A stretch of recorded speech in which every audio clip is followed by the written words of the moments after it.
हिंदी दिवस के अवसर पर साहिबगंज के सद्या महाविद्यालय के सभागार में आयोजित गोष्ठी में मुख्य अतिथि के रूप में पुलिस अधीक्षक नौशाद आलम ने उपस्थित छात्र छात्राओं और बुद्धिजीवियों को संबोधित करते हुए कहा, हिंदी में मिट्टी की सुगंध है।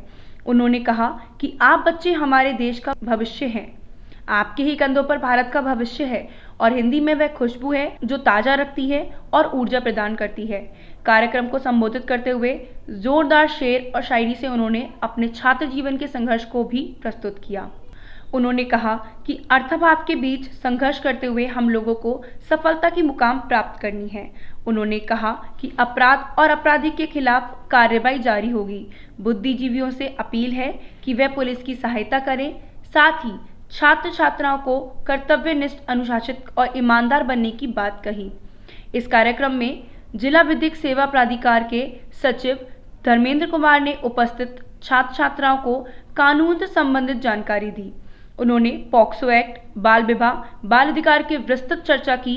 उन्होंने कहा कि किसी भी समस्या का समाधान के लिए आप जिला विधिक सेवा प्राधिकार से संपर्क कर सकते हैं। मुझे पता चला कि यहाँ बच्चियाँ बहुत पढ़ती हैं और एक बच्चों का अच्छा समूह था। पुलिस प्रशासन मेरे साथ थे, पुलिस के कप्तान हमारे साथ थे, तो ये मेरे लिए विधिक साक्षरता फैलाने का बहुत बढ़िया अवसर था। हिंदी दिवस के साथ साथ तो मैंने बच्चियों को उनके अधिकार से संबंधित बहुत सारी जानकारियाँ दी। अभी हमारे ऑनरेबल हाईकोर्ट का जो निर्देश है कि लॉ में जितने सारे अमेंडमेंट हुए हैं और बच्चियों को लेकर के जितने सारे नए कानून बने हैं, उनसे बच्चियों को विशेष करके अवेयर कराया जाए और किसी भी कीमत में झूठा केस नहीं फाइल हो, इसके लिए भी उन्हें प्रोत्साहित किया जाए। इसलिए हमने अवेयरनेस कैंप लगाया।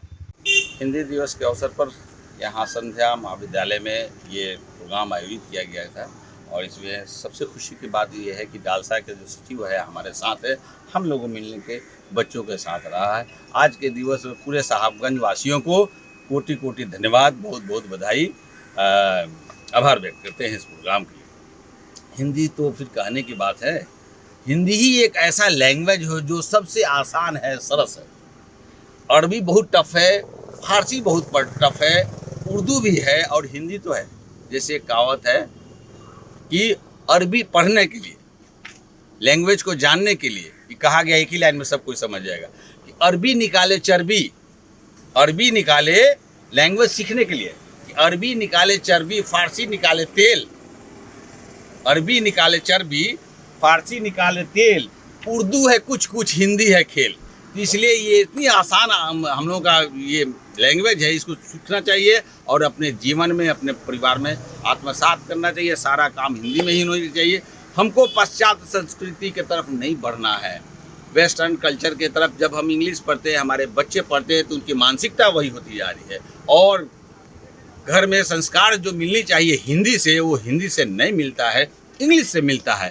इसलिए तो इफेक्ट आ रहा है कि हम लोग बुजुर्ग होने के बाद और फिर अनाथालय जो है सो ये विश्राम गृह में जा रहे हैं, वहाँ रहे, हमारे बच्चे दूर जा रहे हैं पाश्चात्य संस्कृति की तरफ। इसलिए उससे हटके हमको जो संस्कृति मिली है उसमें आने की बिना तो लैंग्वेज भी तो किसी की अपनी जुबान होती है ना, तो जब तक हम बोलिएगा नहीं, इस्तेमाल नहीं कीजिएगा तो कैसे उसका बढ़ोतरी कैसे होगा। घर में बोलना शुरू कीजिएगा तो फिर ऑफिस में भी बोलने लगिएगा, काम करने लगिएगा। बताया हुआ तो फर्स्ट जब लैंग्वेज 1950 से ही शुरू हुआ है, तो फिर आज इतने सालों के बाद क्यों नहीं इसका उत्थान जितना होना चाहिए नहीं हो पाया। पूरे हिंदुस्तान में एक जैसा नहीं, लेकिन कौन करेगा? हम ही को ना करना है। जो इस भारतवर्ष के जो धरती पर जो हैं, हम लोग लाल हैं भारतवर्ष के सारे लोग, चाहे जो जिस समाज के भी, वैसी स्थिति में बोलना तो पड़ेगा ना हिंदी को। भले आप क्षेत्रीय भाषा जो भी जानते हैं, लेकिन हिंदी तो सीखना पड़ेगा। तो जब तक हम करेंगे नहीं तो फिर उत्थान कैसे? तो सबकी जवाबदेही, सबकी भागीदारी बराबर।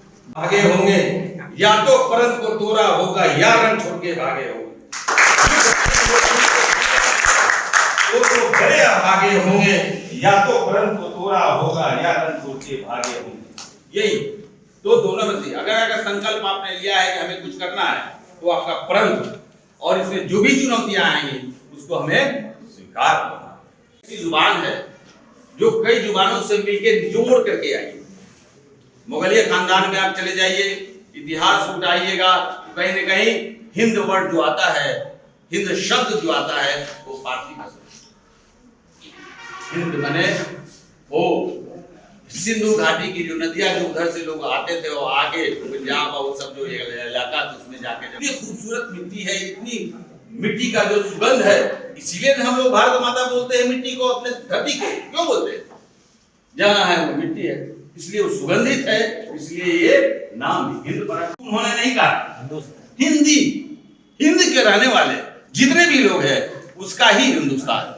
तो हिंदी है, हम वतन है, हिंदुस्तान हमारा। गोदी में खेलती है इसकी हजारों नदियां, गोदी में खेलती है इसकी हजारों नदियां, गुलशन है इसके दम से रश्के जिना हमारा। मजहब नहीं सिखाता आपस में बैर रखना, मजहब नहीं सिखाता आपस में बैर रखना, हिंदी है हम वतन है हिंदुस्तान।